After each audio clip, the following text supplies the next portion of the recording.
TET 2015 paper સોલ્યુશનની અંદર આપણે જે એક રિઝનિંગનો સમ છે એ મસ્ત છે. તમને આજે સરસ નવી વસ્તુ શીખવા મળશે. જેમ કે એક કાંટાવાળી ઘડિયાળમાં 6 કલાક 50 મિનિટનો સમય થયો છે. બંને કાંટા વચ્ચેનો જે ખૂણો છે એ કેટલા અંશનો હશે જોઈએ. મિત્રો અહીં ઘડિયાળ દ્વારા આપણે જોઈએ કે જેમ કે 6 વાગી અને 50 મિનિટ થઈ છે. સ્વાભાવિક છે કે નાનો કાંટો છે એ 10 ઉપર હશે.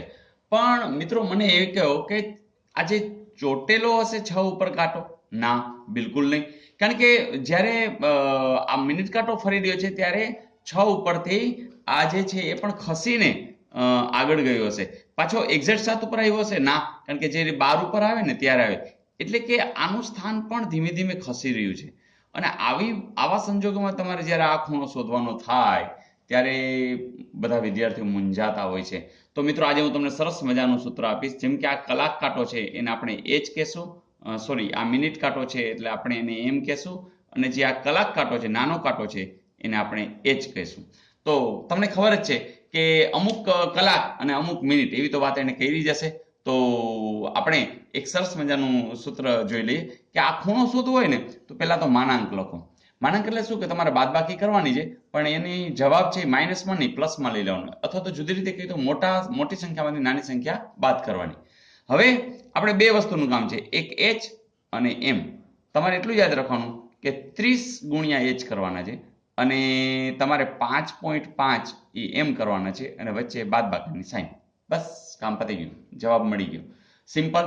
ચાલો 30 છે, હા h કેટલા આપ્યા છે એટલે કીધું જ હશે કે 6 કલાક અને 50 મિનિટ. એટલે આપણા માટે h બની ગયો, આ આપણા માટે m બની ગયો. ચાલો અહીંયા કેટલા લખશું આપણે? 6, કારણ કે 6 કલાક 50 મિનિટ ઓછા ચાલો 5.5 મિનિટ કેટલી આપી છે તો કે 50.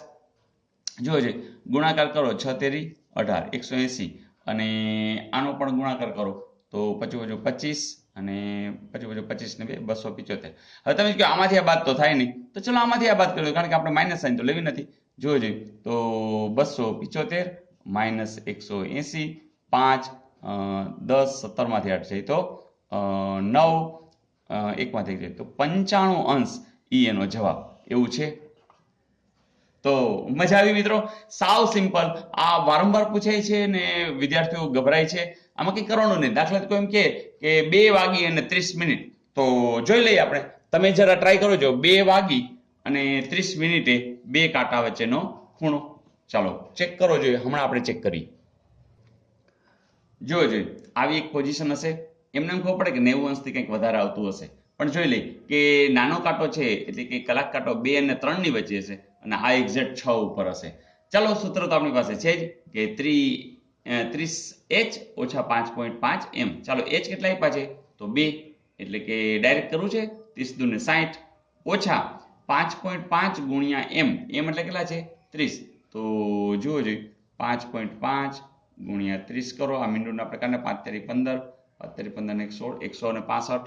જુઓ જોઈએ તો 30 ગુણ્યા h એટલે 60 અને 165. ચાલો મોટું કોણ છે 165. 165 માંથી 60 જાય તો તરત જ કહેશો 105 અંશ. તો આનો જવાબ શું આવે 105 અંશ. તો આટલું સિમ્પલ હશે. તમે હવે આવા દાખલાના એક પણ માર્ક જવા દેતા નહીં. શું કરવાનું છે ખબર પડી ગઈ છે. 30h ઓછા 5.5 m. Is it okay?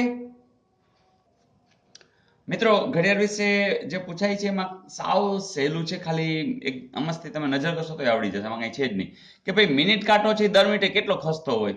તો તમને ખબર છે કે ટોટલ દાખલા તરીકે આ જે કાંટો છે અહીંથી અહીં સુધી ધારો કે ફરી ગયો તો ખબર છે કે આટલા 90 અંશ, આ 90 અંશ, આ 90 અંશ, એટલે 360 અંશ ટોટલ છે. બરાબર. અને આપણે ખબર છે કે મિનિટ કેટલી છે 60. તો જુઓ જોઈએ 6 36. બરાબર ને? આ મિનિટ ઉડી ગયું એટલે કે 6 અંશ છે દર મિનિટે ખસે. બરાબર. તો આ એક યાદ રાખજો ભાઈ 6 અંશ ખસે. બીજી વાત કે આખી દાખલા તરીકે કલાક ફરી ગઈ એટલે 60 મિનિટ થઈ ગઈ. બરાબર. તો જે કલાક કાંટો છે ને એ કેટલો ખસે તો અહીંથી અહીં સુધી, એટલે કે આપણે આમ ગણીએ તો 5 મિનિટ સુધીનું, પણ અહીંથી અહીં સુધી ખસે છે.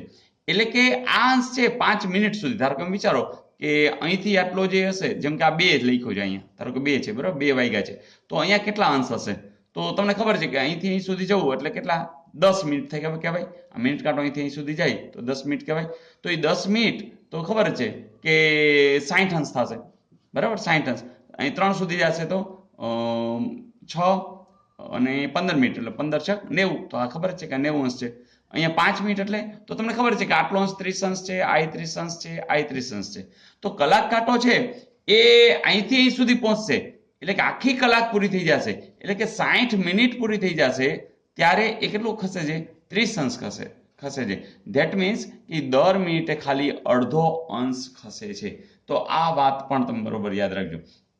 જેમ કે હવે આ પ્રશ્ન આપણે એમ પૂછીએ કે એક્ઝેક્ટ 4 વાગે, એટલે કે આ મિનિટ કાંટો ક્યાં આવી ગયો હશે? અહીંયા આવી ગયો હશે.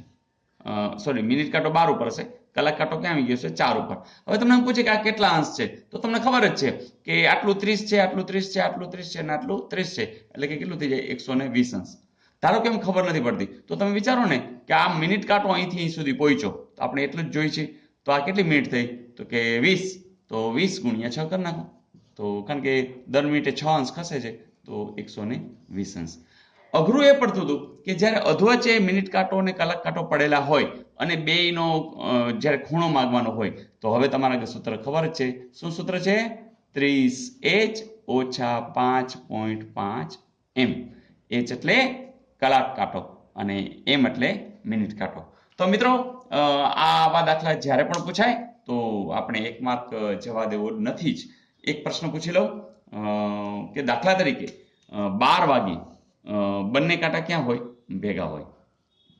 ઓકે, હવે એમ પૂછે છે કે 12 વાગ્યાથી પાછા 12 વાગે ત્યાં સુધીમાં કેટલી વાર બંને કાંટા ભેગા થાય? મિત્રો સાવ સિમ્પલ લાગશે કે તમે કહેશો કે જવાબ કેટલો આવે? તો કહેશો 12, પણ મિત્રો જવાબ આવશે 11.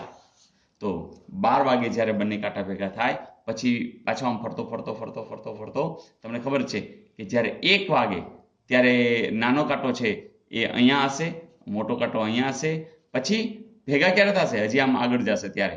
તો 1 ને 5 પછી એ ભેગા થશે. તો આવી રીતે ટોટલ 11 વાર જ બનશે. તમારે ચેક કરવું હોય તો કરજો. અને એમાં શું ગણિત પડેલું છે એ પાછા નેક્સ્ટ આપણે ચર્ચા કરીશું જ, કારણ કે એમાં મસ્ત ગણિત છે, એમાં મજા આવે એવું જ છે અને તમે આમ સમજી શકશો કે કેવી રીતે પકડાય છે. તો તમારી સાથે ઘડિયાળ છે, ઘડિયાળમાં જરૂરથી આ એક પ્રયોગ કરજો.